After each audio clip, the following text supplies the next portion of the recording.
Muy bien, vamos a comenzar entonces. En esta sesión, en esta ocasión, vamos a exponer brevemente los puntos más importantes de la filosofía de la historia de Kant. Sí, muy bien. Y para ello vamos a utilizar las siguientes diapositivas, ¿no? Ya, permítame por favor un momento. Sí, un segundo. Vamos a tener en cuenta el siguiente texto, ¿eh?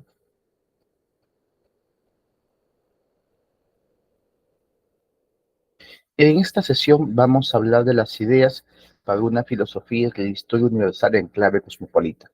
Un texto de Kant donde de manera ya más directa, más, por así decirlo, sistemática, trata el tema de la historia, la cuestión de la historia, ¿no? Es un tema, como dijimos, tangencial en la obra de Kant, ¿no?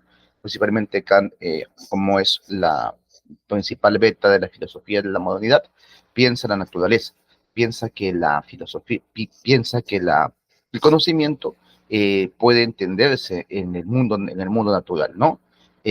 No tiene, como dijimos, todavía esta concepción histórica o esta conciencia histórica que es más desarrollada en Vico, ¿no? Muy bien. A ver, este texto es una respuesta anticipada a la obra de Herder, ¿no?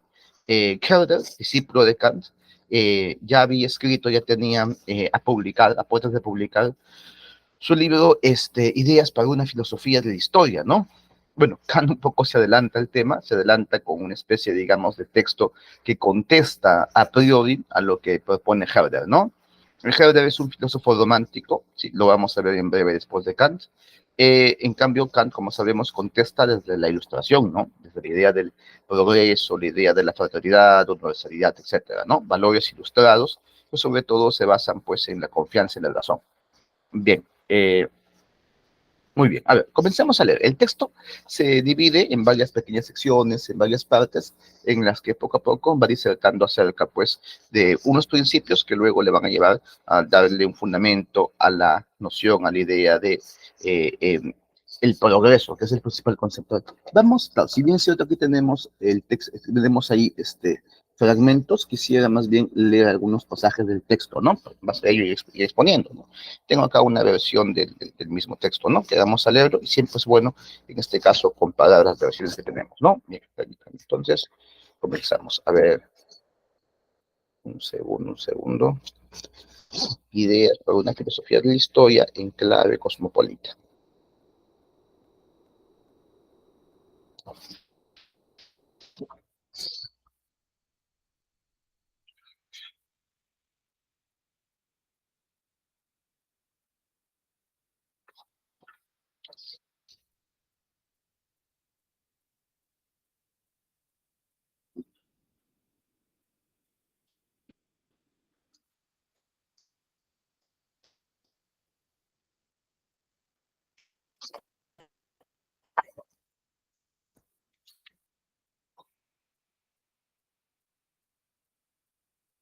Muy bien. Dice lo siguiente, Kant, ¿no? Un poco como a modo de prólogo de su obra, ¿no? Leo y comento. Al margen de un concepto, al margen del concepto, que uno pueda forjarse con un propósito metafísico sobre la libertad de la voluntad, sus fenómenos, las acciones humanas, se hallan tan determinadas como cualquier otro suceso natural según las leyes universales de la naturaleza. Ojo a tener en cuenta, ¿no? Para Kant ya la idea de libertad no es un hecho en el mundo. La libertad puede entenderse en la cadena causa y efecto. Entonces, ¿cómo es que la libertad fundamenta la moral, como dicen otros textos? Ah, es que se piensa la libertad como trascendental, como una condición de posibilidad trascendental, ¿no? En Kant no es que probamos que somos libres en los hechos, no, al contrario, somos libres antes de cualquier hecho, cualquier experiencia, ¿no? La historia, sigamos leyendo, la historia que se ocupa de narrar esos fenómenos nos hace abrir la esperanza de que, por muy profundamente ocultas que puedan estar las causas de tales fenómenos, cuando la historia contempla el juego de la libertad humana en bloque, acaso puede descubrir un curso regular, de suerte que cuando salta a la vista como enmarañado e irregular en los sujetos individuales, bien pudiera reconocer el conjunto de la especie como una continua evolución progresiva, aunque lenta, de sus disposiciones originarias, ¿no? Claro, pues importante. A pesar de que la historia en los hechos, no, a pesar de que la libertad en los hechos es algo que pueda remitirse siempre a una causa, siempre encontraremos determinación en los hechos, sí, porque la historia, la libertad al fin y al cabo es una idea trascendental. Eso no quita de que podamos pensar a la historia en su conjunto, la historia como un todo, como una especie de progreso gradual, continuo. Miren, en base a una continua perfectibilidad, a una continua perfección de la especie humana, ¿no? Esa es la idea. La idea es entender la historia en base a un continuo progreso, ¿no? Muy bien. Así, los enlaces matrimoniales, los nacimientos que resultan de ellos, las defunciones, dado que la libre voluntad del hombre tiene un gran influjo sobre ellos, parecen no hallarse sometidos a regla alguna, según la cual pueda calcularse de antemano su número.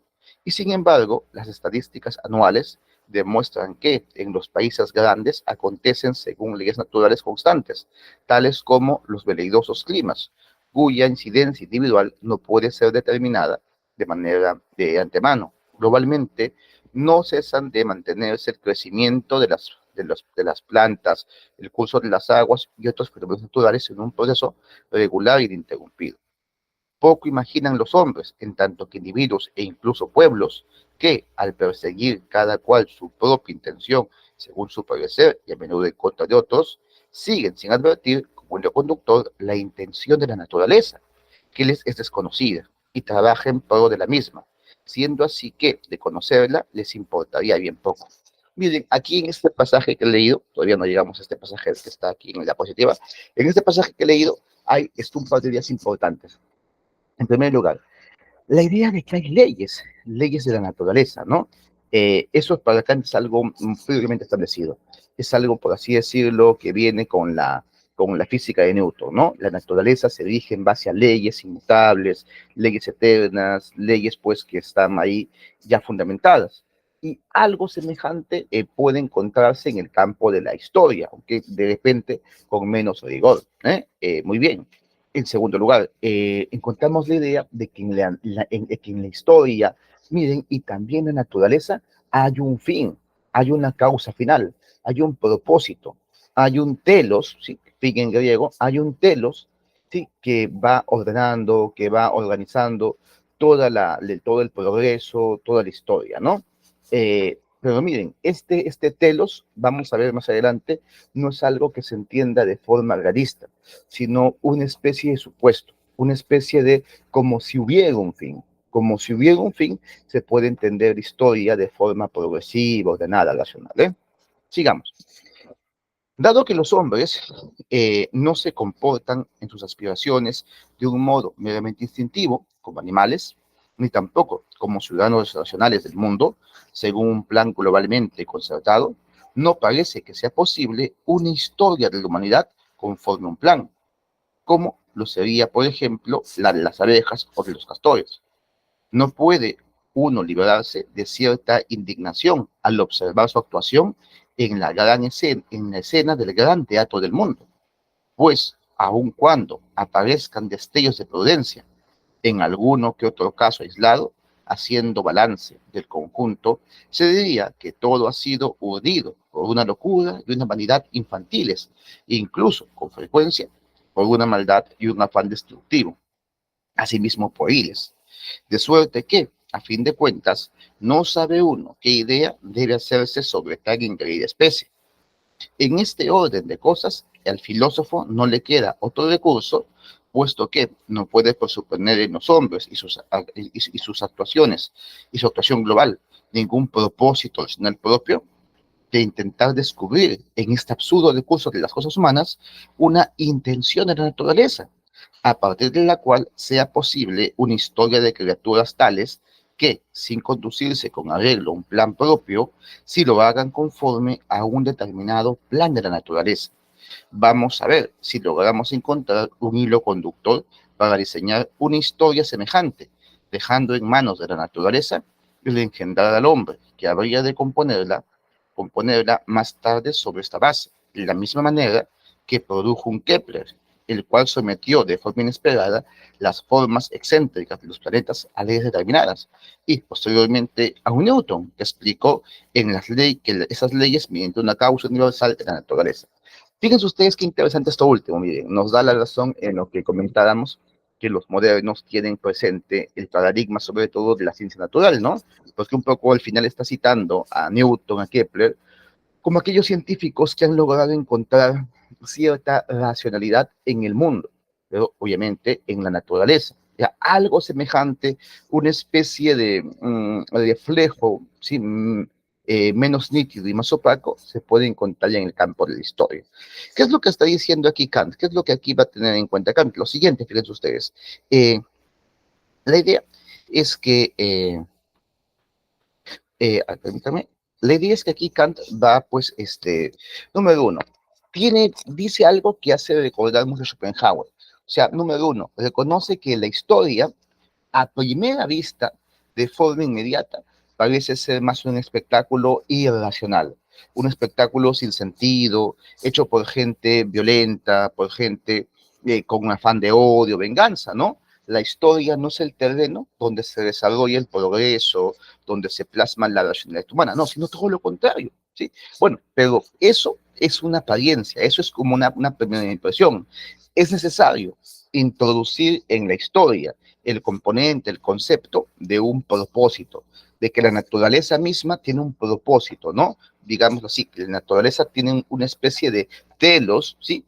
Que el hombre poco a poco va desarrollando, va cumpliendo, para que de esa forma podamos superar esta primera impresión de la historia humana como un proceso, pues, digamos, enteramente irracional, caótico, pues, ¿no? Sería eso una idea a tener en cuenta, ¿eh? Muy bien. Sigamos ahí, permítanme, por favor. Ya, sigamos comentando el tema. Ya, listo, un momentito. Ya, muy bien. Veamos ahora al primer principio. Leamos el primer principio y comencemos ya con el texto y cómo va organizándose de acuerdo, pues, a estas ideas. A ver, dice, todas las disposiciones naturales de una criatura están destinadas a desarrollarse alguna vez de manera completa y adecuada. Esto se comprueba en todos los animales, en la observación exterior y por la observación interior o desarticuladora. En la ciencia natural teológica, un órgano que no debe ser empleado, una disposición que no debe alcanzar su fin, representan una contradicción. Pero si denunciamos este principio, ya no nos encontramos con una naturaleza regular, sino con un juego arbitrario. Y el desconsiderador, poco más o menos, viene a ocuparse el lugar de los hilos conductores de la razón. Miren, estamos aquí partiendo del mundo natural, el mundo de plantas y animales, donde encontramos que en todo lo que hace la naturaleza hay un propósito, hay un sentido. ¿Por qué la lagartija tiene cola? ¿Por qué las aves tienen plumas? Bueno, la idea es que habría una causa final, habría una razón, habría una especie de telos que explica eso, ¿no? En la naturaleza nada es inútil, todo tiene un propósito, un fin que cumplir. Si quitamos esa idea, no entendemos nada de la naturaleza. Todo sería caótico, irracional, no habría, digamos, sentido en lo que sucede, ¿no? Ya, esto tomémoslo como punto de partida porque vamos a ver que también va a servir para pensar la historia. También hay en la historia una causa final, una especie de propósito, ¿no? Una especie de, digamos, de sentido que cumplir. Muy bien, es lo que les comentaba el tema de la naturaleza. Veamos sobre el segundo principio. Miren, dice lo siguiente. En los hombres, como únicas criaturas funcionales sobre la tierra, aquellas disposiciones naturales que apuntan al uso de su razón se deben desarrollar completamente en la especie y no en los individuos. La razón en una criatura significa aquella facultad de ampliar las reglas del uso de todas sus fuerzas, mucho más allá del instinto natural, y no conoce límites a sus proyectos, pero ella misma no actúa instintivamente, sino que necesita tanteos y ejercicios y aprendizaje para poder progresar para poder progresar lenta de un peldaño a otro del conocimiento. Por eso cada hombre tendría que vivir un tiempo desmedido para poder aprender cómo usar a la perfección todas sus disposiciones naturales. O si la naturaleza ha fijado un breve plazo de vida, como ocurre, necesita acaso de una serie incontable de generaciones que se transmitan unas a otras con tus conocimientos para que por fin el germen que lleva escondido la especie nuestra llegue hasta aquella etapa del desarrollo que corresponda adecuadamente a su intención. Y este momento, por lo menos en la idea del hombre, debe constituir la meta de sus esfuerzos, pues de lo contrario habrá que considerar las disposiciones naturales en su mayor parte como ociosas y sin finalidad, lo cual cancelaría todos los principios prácticos y de ese modo la naturaleza, cuya sabiduría nos sirve de principio para juzgar del resto de las cosas, solo por lo que respecta al hombre, sería sospechosa de ser desarrollada en un juego infantil. Número uno, aquí Kant está priorizando que el hombre tiene una naturaleza racional, ¿sí? Lo propio del ser humano, lo que define al hombre como criatura, lo que lo particulariza, es su razón. Muy bien. Y miren, la idea es que debe desarrollar esta razón, ¿sí? De forma gradual, progresiva. Recordemos el texto, el programa inicio de la historia humana, donde justamente se ve estos cuatro pasos que llevan al hombre del instinto a la razón, pues, ¿no? Acá un poco digamos, se enfatiza en eso, se enfatiza pues en la disposición racional del ser humano, ¿eh? Muy bien, y un poco lo que dice es que esta razón se transmite poco a poco, es una razón que debe ir guiándose, trabajándose por la cultura, ¿no? La razón no se transmite o no se desarrolla, ¿sí? De forma instintiva, sino que ya ahí está el de lado la cultura. Ya la cultura es una especie de vehículo que ayuda a que la razón pueda pasarse de una generación a otra, ¿sí? Muy bien, sigamos acá. La razón es más propia de la especie humana que del individuo. Una idea también importante, ¿no? La razón sobre todo hay que verla en el género, ¿no? En el conjunto, digamos, en el hombre como un universal, ¿no? Claro, el individuo es concreto, particular, ¿sí? Y participa de la razón, pero la razón es más propia de la especie que del individuo. Tercer principio, un principio de carácter más práctico, de carácter más, digamos así, histórico. Miren, veíamos que los principios anteriores, el primero y el segundo, son supuestos para poder arrancar ya una concepción de la historia. En primer lugar, la idea de un telos, la idea de una causa final, y luego la idea de que el ser humano es una criatura racional. Pues no, bien, en base a esto pasa lo siguiente. Tercer principio, la naturaleza ha querido que el hombre, la naturaleza ha querido que el hombre logre completamente de sí mismo todo aquello que sobrepasa el ordenamiento mecánico de su existencia animal y que no participe de ninguna otra felicidad o perfección que la que él mismo, libre del instinto, se procure por la propia razón. Es decir, la naturaleza quiere que el hombre sea más que un animal y se convierta en una criatura racional. La naturaleza empuja al hombre a superar el mundo biológico animal, ¿no? La naturaleza como tal guía al hombre para que desarrolle su propia razón, para que el hombre cultive su comprensión intelectual del mundo, ¿no? Esa es la idea, ¿sí? La idea de entrada en Kant es que nosotros superamos nuestra animalidad, nuestro mundo instintivo con la razón que tenemos y cultivamos, ¿no? Muy bien. Cuarto principio, son unos principios más interesantes, ¿no? Unos principios más polémicos también y que da pie, pues, justamente a algunas comparaciones que vamos a mostrar con Schopenhauer, ¿no? Que toma mucho de esta idea de Kant. Mira, la idea de Kant es, aquí va a presentar la insociable sociabilidad del ser humano. Como el hombre tiene, es cierto, es un animal social, como decía Aristóteles, pero al mismo tiempo, ya en el mundo moderno queda claro que el hombre también tiene una tendencia antisocial, una tendencia que se contrapone a la supuesta sociabilidad, ¿no? Un pasaje muy interesante de esta parte del texto. Leemos y comentamos. Dice, el medio de que se sirve la naturaleza para lograr el desarrollo de todas sus disposiciones es el antagonismo de las mismas en sociedad, en la medida en que este antagonismo se convierte a la postre en la causa de un orden legal de aquellas. Entiendo, en este caso, por antagonismo, la insociable sociabilidad de los hombres, es decir, su inclinación a formar sociedades que, sin embargo, va unida a una resistencia constante que amenaza perpetuamente con disolvernos. Es decir, en el hombre encontramos dos tendencias. Una tendencia a juntarse con los demás, a formar comunidad, grupos, pero una tendencia también a la soledad, al aislamiento, a permanecer aislado. Y fíjense que miren, Kant va a decir de que esta tensión es lo que produce el progreso humano. Esta tensión produce el desarrollo, el cultivo de la razón, ¿no? Veremos por qué. Dice, esta disposición reside a las claras en la naturaleza del hombre. El hombre tiene una inclinación a entrar en sociedad, porque en tal estado se siente más como hombre, ¿no? Y ya lo decía Aristóteles, ¿no? Aristóteles decía de que un hombre solitario no es un hombre, es un animal o un dios, ¿no? Es decir, que se siente el desarrollo de sus disposiciones naturales, pero también tiene una gran tendencia a aislarse, porque tropieza en sí mismo con la cualidad insocial que le lleva a querer disponer de todo según le place y espera, naturalmente, encontrar resistencia por todas partes.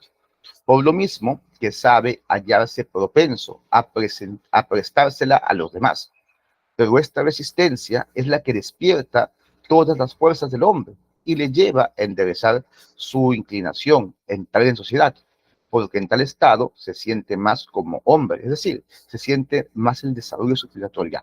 Pero también tiene una gran tendencia a aislarse, porque tropieza en sí mismo con una cualidad insocial, que le lleva a querer disponer de todo según le place naturalmente, encontrar resistencia por todas partes, por lo mismo que sabe hallarse propenso a prestarse a los demás.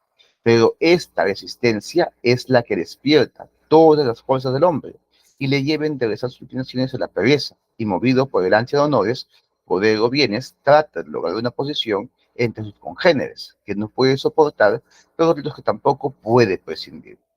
Así transcurren los primeros pasos serios de la rudeza a la cultura, que consiste propiamente en el valor social del hombre.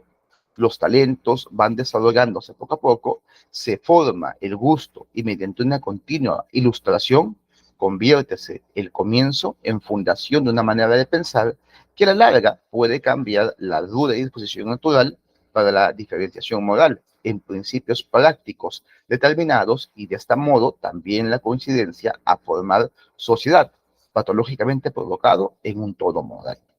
Muy bien. ¿Por qué Kant está hablando de esta insociable sociabilidad? Miren, porque ya la cultura moderna y el mundo moderno ha descubierto al individuo. Y el individuo se entiende en oposición a su comunidad, a su grupo. Y un poco la idea es que si el ser humano fuese absorbido por su comunidad, no habría creatividad, iniciativa, sentido. No habría un coeficiente de individuo, ¿no?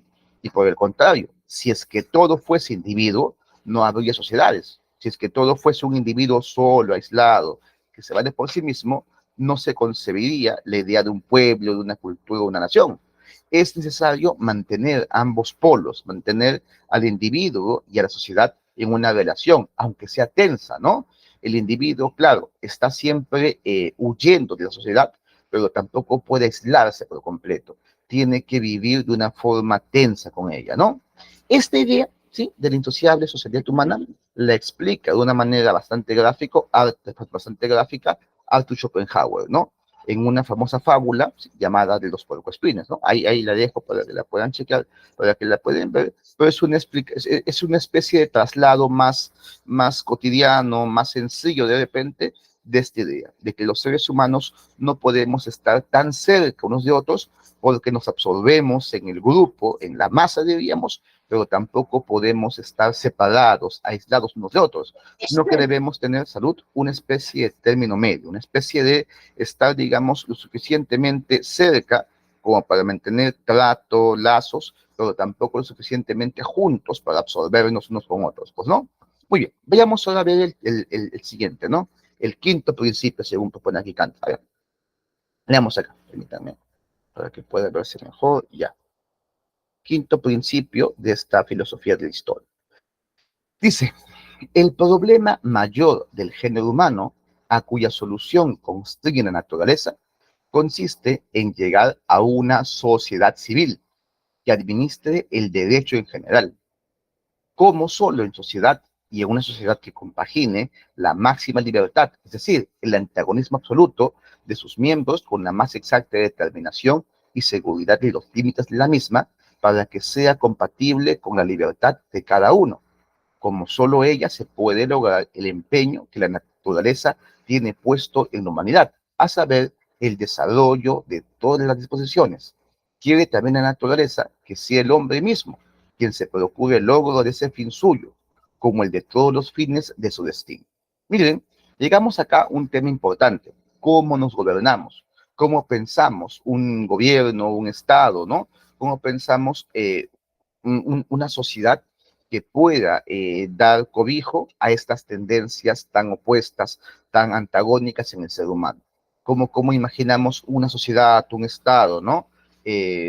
Donde pueda, por un lado, uno, desarrollar su libertad individual, su libertad como sujeto pensante, como individuo, y al mismo tiempo respetar la libertad de los demás, respetar al otro, respetar la libertad en general, ¿no? ¿Cómo llegamos a un mundo donde podemos convivir pacíficamente, donde podemos actuar de una forma que no perdamos la racionalidad? Porque eso es lo que nos define, lo que en última instancia, digamos, quiere conservar, pues, al ser humano, ¿no? Y ojo, tengamos aquí en cuenta también la variable de la naturaleza. Hay una naturaleza que busca eso, que quiere eso, que propone un telos, ¿no? Muy bien. Digamos acá. Por esta razón, una sociedad en que se encuentre unidad, a ver, una sociedad en la que se encuentre unida la máxima libertad bajo leyes exteriores con el poder irresistible, es decir, una constitución civil perfectamente justa, constituye la tarea suprema que la naturaleza ha asignado a la especie humana. Miren, aquí está la solución kantiana. Vamos a necesitar entonces una sociedad donde mi libertad absoluta se identifique con las leyes. ¿Sí? Y ahí vemos el tema de la ética de Kant, es decir, una sociedad donde digamos, el cumplimiento de las leyes sea al mismo tiempo un ejercicio de mi propia libertad, ¿no? Esa es la idea. Recuerden que el imperativo categórico no es que se opone a mi libertad, sino más bien realiza mi libertad, ¿no? Muy bien, sigamos acá, porque ella no puede alcanzar el logro de sus otras intenciones con respecto a nuestra especie, más que con la solución y el cumplimiento de esta tarea.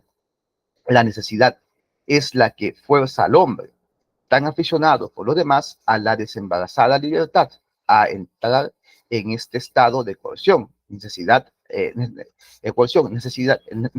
la mayor de todas, a saber, la que los hombres se infligen entre sí, ya que no pueden convivir ni un momento más en medio de su salvaje libertad. Claro, una libertad sin ley, una libertad sin la mediación del imperativo categórico, de la moralidad, sería pues simplemente algo que disuelve la racionalidad, ¿no?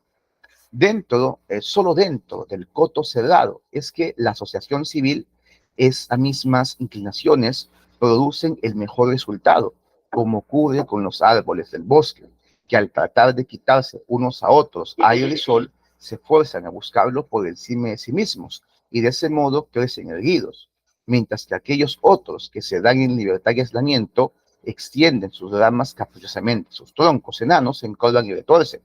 Toda la cultura y todo el arte, ornatos del hombre, el más bello del orden social, son frutos de la insociabilidad, que ella misma se ve en necesidad de someter a disciplina. De esta suerte, de desarrollar por completo, mediante un arte, los forzados gérmenes de la naturaleza. Miren, no se trata de llegar a un mundo donde todos sean iguales, donde todos, no sé, digamos, se equiparen, ¿no? No, sino un mundo donde se mantenga esta tensión, esta oposición entre hombre, entre individuos y sociedad, pero que eso mismo sea el acicate, ¿sí? sea, digamos, el fundamento para un mundo donde puedan existir, pues, digámoslo así, pueden existir ventajas, pueden existir pues, situaciones donde haya desarrollo intelectual, moral, espiritual, ¿no? Sería no perder eso, no perder el progreso que ya la cultura ha alcanzado, ¿sí? Muy bien, sigamos acá. Vayamos ahora al quinto, no, al sexto principio, ¿no? Ya, sexto principio, ¿sí? A ver, y aquí miren, vamos a un tema muy interesante, el tema de el Estado, el gobierno, el tema de las clases gobernantes, etcétera, ¿no? Miren, dice Kant, este problema es también el más difícil y el que más tardíamente resolverá la especie humana. La dificultad que ya la mera idea de la tarea nos patentiza es la siguiente: el hombre es un animal que cuando vive entre sus congéneres necesita de un señor, de un gobernante, de un líder, ¿sí? El hecho de que seamos individuos y vivamos en comunidad, en grupo, no supone también que necesitemos un líder, un gobernante, un señor, dice aquí Kant. Sigamos. Porque no cabe duda que se abusa de su libertad con respecto a sus iguales, y aunque como criatura racional desea enseguida una ley que ponga límites a la libertad de todos, su egoísta inclinación animal le conduce seductivamente allí, donde tiene que renunciar a sí mismo. Necesita un señor que le quebrante su propia voluntad y lo obligue a obedecer a una voluntad valedera para todos, para que cada cual pueda ser libre. Pero, ¿de dónde escoge ese señor? De la especie humana, claro está. Pero este señor es también un animal que necesita, a su vez, un señor. Ya puede, pues, procederse como quiera. No hay manera de imaginar cómo se puede procurar un jefe de la justicia pública que sea, a su vez, justo, ya sea que le busque en una sola persona o en una sociedad de personas escogidas al efecto, porque cada una abusará de su libertad si a nadie tiene por encima que ejerza poder con arreglo a las leyes. El jefe supremo tiene que ser justo por sí mismo, y no obstante un hombre. Así resulta que esta tarea es la más difícil de todas, como que su sola perfección, como que su solución perfecta es imposible. Con una madera retorcida, como es el hombre, no se puede conseguir nada completamente derecho. Lo que nos ha impuesto la naturaleza es la aproximación a esta idea, que será también lo último en ser puesto en obra. Se deduce asimismo del hecho de que los conceptos correctos acerca de la naturaleza de una constitución posible exigen una experiencia muy grande, entrenada por la historia y sobre todo muy buena voluntad dispuesta a aceptarla. Y estos tres factores podrían coincidir muy difícilmente si ello sucede muy tarde, luego de muchos vanos intentos, ¿no? Bien, miren, es el problema de cómo elegir un gobernante que sea justo, que no se caiga en la corrupción. ¿Quién vigila a los vigilantes? ¿Quién fiscaliza al fiscalizador? Necesitamos un gobernante, un líder, una autoridad, no sé, para que pueda hacer cumplir las leyes, para que pueda hacer cumplir la moralidad, los valores, etcétera. Muy bien. Y ese gobernante le damos el poder, le damos autoridad, muy bien. Pero luego, ¿quién hace que este gobernante cumpla con dichos valores, con dicha ley? ¿Sí? ¿Se entiende el problema? ¿Cómo fiscalizamos al fiscalizador? ¿Cómo vigilamos a los vigilantes? ¿Sí? O como es una pregunta, creo ya, en la filosofía romana, ¿no? ¿Quién vigila a los vigilantes? ¿No? Muy bien, ese es un problema gravísimo, dice Kant, ¿no? Porque necesitamos, sí o sí, una persona que garantice justamente el cumplimiento de este orden. Pero parece que la voluntad humana es propensa siempre a la corrupción, es propensa siempre a caer, pues, ¿no? Y por ese motivo se convertiría este en un problema clave de la organización social, un problema que habría siempre que tener en cuenta, ¿no? Muy bien. Sigamos hoy, vayamos al siguiente principio.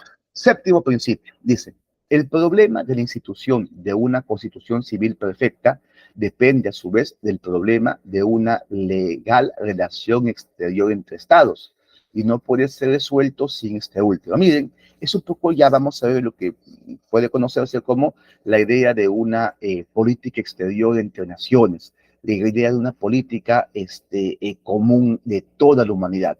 Vamos a ver que estas ideas le han dado pie, le han dado paso a la concepción que está en el trasfondo, diríamos, de la idea de Naciones Unidas, pues, ¿no? Que tienen una inspiración kantiana. Veamos acá. ¿De qué sirve laborar por una constitución civil legal que abarque a los individuos, es decir, por los establecimientos de un ser común? La misma insociabilidad que obligó a los hombres a entrar en esta comunidad es causa, nuevamente, de que cada comunidad en las relaciones exteriores, esto es, como Estado en relación con otros Estados, se encuentre en una desembarazada libertad y por consiguiente, cada uno de ellos tiene que esperar de los otros este mismo mal que impulsó y obligó a los individuos a entrar en una situación civil legal. Es decir, así como encontramos tensión entre individuo y sociedad, encontramos la misma tensión entre Estado y una organización de estados, ¿no? Vamos a ver que la idea es, la idea es para procurar que haya una paz duradera, ¿sí? Una paz perpetua, como también es el título de otro libro de Kant, es necesario hacer una especie de pacto entre todos los pueblos, ¿sí? Pero aquí se repite la misma dialéctica del antagonismo de la insociable sociedad humana, pues, ¿no? Muy bien, sigamos.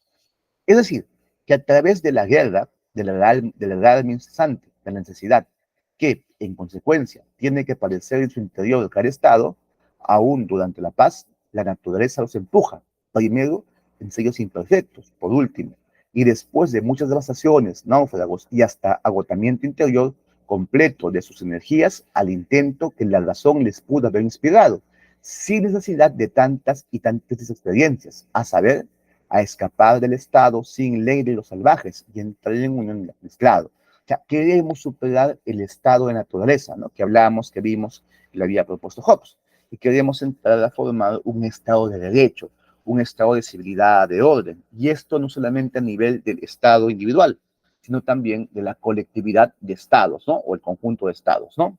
Muy bien. En la que aún el estado más pequeño puede esperar su seguridad, su derecho, no de su propio poderío o de su propia decisión jurídica, sino únicamente, miren, de la gran federación de naciones, ¿no? Esta es el antecedente, ¿sí? En idea, en concepto de las Naciones Unidas, ¿no? De una potencia unida y de la decisión según leyes de la voluntad unida. Muy bien, sigamos acá, ¿no? Aquí alusión al tema.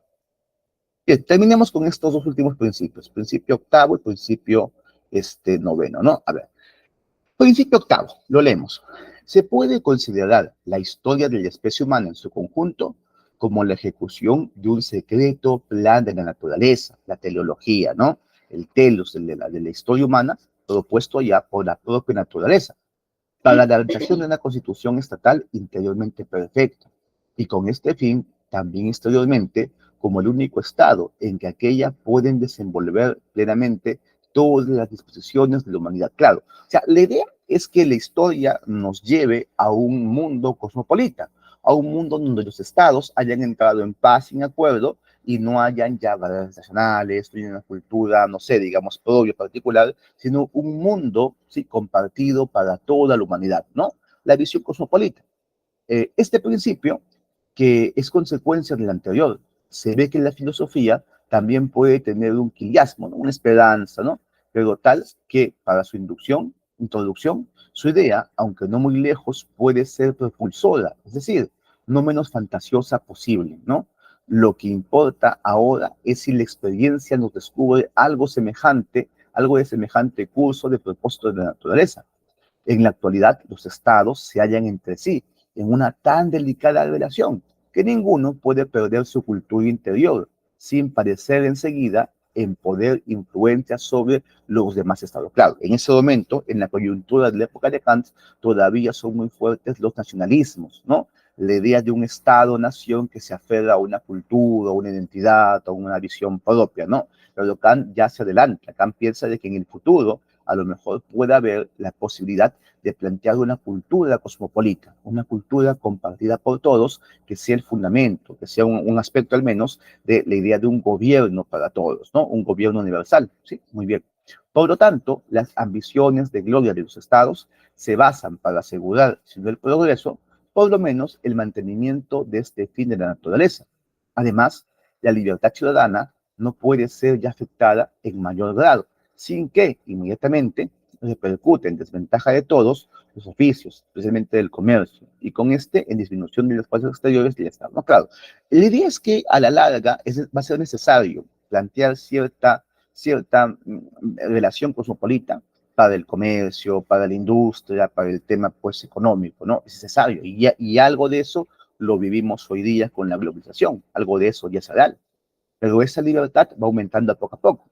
Si se le impide al ciudadano que busque su bienestar en la forma compatible con la libertad de los demás, que bien le parezca, se amortigua la privacidad de todo tráfico y con ello también las fuerzas del todo, por esta razón, van derogándose las limitaciones al hacer y omitir personales y se concede la plena libertad de la religión, Y así surge, realmente, ininterrumpida por delirios y fantasmas, la ilustración, como un gran bien que la humanidad ha de preferir a los egoístas deseos de expansión de sus integrantes, con solo que comprenda su propio beneficio. No, claro, la idea es que la ilustración es la ideología, la filosofía que acompaña a este futuro cosmopolita, ¿no? A este desarrollo, este progreso cosmopolita que depara Kant para el futuro, ¿no? Muy bien.